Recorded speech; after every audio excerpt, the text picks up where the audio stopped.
দুর্নীতি দুর্নীতি দুর্নীতি সব জায়গায় হয়, মানে স্পিকার ঘুরে ফিরে সব দোষ রাজনীতিবিদের হয়। সবাই বলছিল সংসদ জিমিয়ে গেছে, সবাই বোর ফিল করতেছে। তা আমার কাছে লাস্টে মনে হলো খুব ভাইব্রেন্ট হয়েছে, মানে স্পিকার। মাননীয় সদস্য রুমিন ফারহানা বলেছেন প্রতীকী ছাঁটাই, আসলে তিনি এনেছেন মিতব্যয়ী ছাঁটাই, প্রতীকীটা 1 টাকা হয়। বলেছেন রাজনীতি পেশা এবং আমলা পেশা এই দুই জায়গাতেই দুর্নীতি হয়। দুর্নীতি দুর্নীতি দুর্নীতি সব জায়গায় হয়, মানে স্পিকার ঘুরে ফিরে সব দোষ রাজনীতিবিদের হয়। কিন্তু যতগুলো ফাইল স্বাক্ষর হয় লাস্টে রাজনীতিবিদকে স্বাক্ষর করতে হয়, ওই জন্য সব দোষ তার। এর বেশি বলতে চাই না। তিনি বলেছেন রূপপুরে বালিশ দুর্নীতি হয়েছে, পর্দার দুর্নীতি হয়েছে, সবকিছু মেগা প্রজেক্টের মেগা দুর্নীতি হয়েছে, ব্যাংক লুট হয়েছে। সেই জন্যই তো দুর্নীতি দমন কমিশনকে স্বাধীন দুর্নীতি দমন কমিশন করার প্রস্তাব এসছে। আমরা এটা স্ট্যাটিউটরি একটা অর্গানাইজেশন হিসেবে শক্তিশালী দমন কমিশন গঠন করব বলে আমরা দুর্নীতি দমন কমিশন সংক্রান্ত অধ্যাদেশটা তখন গ্রহণ করিনি। এখন আলোচনা শুরু হয়েছে এবং বাংলাদেশ একটি শক্তিশালী দুর্নীতি দমন কমিশন প্রতিষ্ঠিত হবে ইনশাআল্লাহ।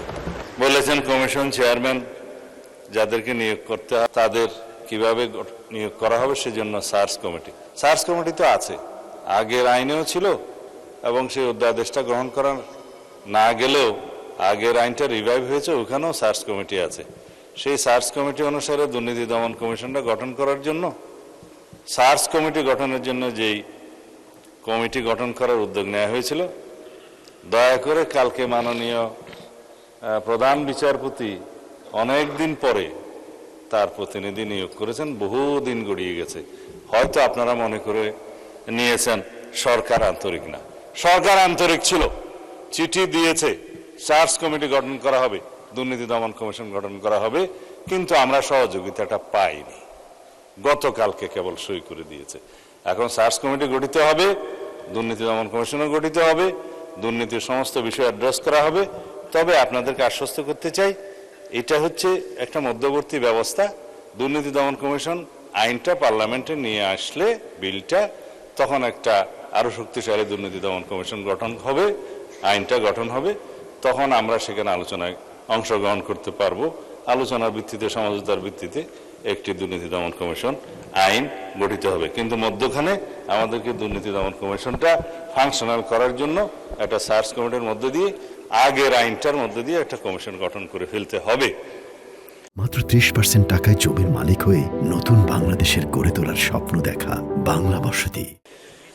মাননীয় স্পিকার, আমাদের মাননীয় সদস্য এইটা বলেছেন যে দুর্নীতির অর্থ পাচারের যে টাকা পাচার হয়েছে দেশ থেকে সেটা ফিরিয়ে আনার ব্যবস্থা। আমরা এখানে অনেক আলোচনা করেছি। একদিন আমি একটা কাগজ নিয়ে এখানে কিছু তথ্য দিয়েছিলাম, সেটা হচ্ছে state of the state economy since 2009 to 2023। এটা হচ্ছে state of the Bangladesh economy, যেটা পাস্ট রেজিম ফেসিস্ট গভর্নমেন্টের সময় কি অবস্থায় ছিল তার উপর একটা হোয়াইট পেপার রেডি করা হয়েছিল। সেটা রিপোর্টটা পেশ করা হয়েছিল মাননীয় প্রধান উপদেষ্টা ইন্টারিম গভর্নমেন্টের কাছে। এই কমিটির সভাপতি হিসেবে দায়িত্ব পালন করেছিলেন প্রখ্যাত অর্থনীতিবিদ দেবপ্রিয় ভট্টাচার্য। এখানে সামারিতে এক লাইনে শুধু বলি, কারণ সময় বেশি নেই, সবাই মাগরিবের নামাজের সময় চলে আসছে। 29,25,000 কোটি টাকা, ক্ষেত্রমতে প্রায় 30 লক্ষ কোটি টাকা বাংলাদেশ থেকে পাচার হয়েছে। শুধু ব্যাংকিং খাতে যে লুটপাট হয়েছে সেটা দিয়ে বলা হয়েছে, রাজনৈতিক বিবেচনায় যে ব্যাংক লোন দেওয়া হয়েছে সেটাতে 24টা পদ্মা সেতু করা যেত। তো সুতরাং এগুলো অ্যাড্রেস করতে হবে, সমস্ত পাচারকৃত অর্থ ফিরিয়ে আনতে হবে, সবার সহযোগিতা সেখানে আমরা চাই। মাননীয় স্পিকার, মাননীয় সদস্য শফিক সাহেব, ডক্টর শফিকুল ইসলাম মাসুদ, তিনি বলেছেন কমিশনের জবাবদিহিতা নিশ্চিত করা হবে, সেটা আইনের মধ্যে আমরা আনবো, নিশ্চিত করার জন্য যা যা সাজেশন আপনারা দিবেন। তো এইখানে অন্য একটা প্রসঙ্গ নিয়ে এসছে, কালকে সেই ডিবেটটা শেষ হয়েছে, আমাকে স্কোপ দেওয়া হয়নি সেই পাল্টাটা বলার জন্য। ভালোই হয়েছে আপনি বলেছেন যে রেপের একটা দর্শনের কথা বলেছেন। এটা মানে স্পিকার, আমাদের মাননীয় বিরোধী দলীয় নেতা জামাত ইসলামের সম্মানিত আমির সাহেব একটা স্ট্যাটাস দিয়ে বলেছিলেন জিশান নিখোঁজ হওয়ার 19 ঘন্টা পার হয়ে গেল, সরকার এখনো উদ্ধার করতে পারেনি, কি করছে? তো সেজন্য 19 ঘন্টা পার হওয়ার পরে মাননীয় স্পিকার সরকার কি করেছে সেই বয়ানটা দিয়েছিলাম। এইটা সরকারের পক্ষে দায়িত্ব। এখন কালকে আমি বুঝিনি আসলে তারা কি দর্শনের পক্ষে কথা বলেছে না বিপক্ষে কথা বলেছে মাননীয় স্পিকার। কারণ মাননীয় মন্ত্রী, আমরা তো দুর্নীতি দমন কমিশন নিয়ে আলাপ করছি। ঠিক আছে, এটা আমি উপরে শেষ তাইলে করুন। দুর্নীতিতেই যাচ্ছে মাননীয় স্পিকার। দুর্নীতির ক্ষেত্রে বলেছে উচ্চ এবং নিম্ন দুর্নীতি।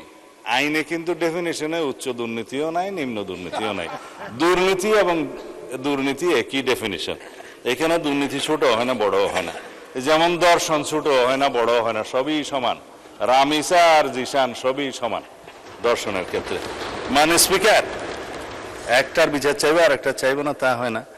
আমরা দুর্নীতি দমন কমিশনকে যেহেতু শক্তিশালী করতে চাই, এটা জাতির প্রত্যাশা, সেজন্য এখানে কিছু ইনফ্রাস্ট্রাকচার আছে, কিছু আইনে আছে, কিছু রেভিনিউ বৃদ্ধি আছে, সব মিলিয়ে যেই অর্থটা ব্যয় হয়ে গিয়েছে সেটা তো ইন্টারিম গভর্নমেন্টের সময় হয়ে গেছে, আগামীতে আরও হয়তো আসবে।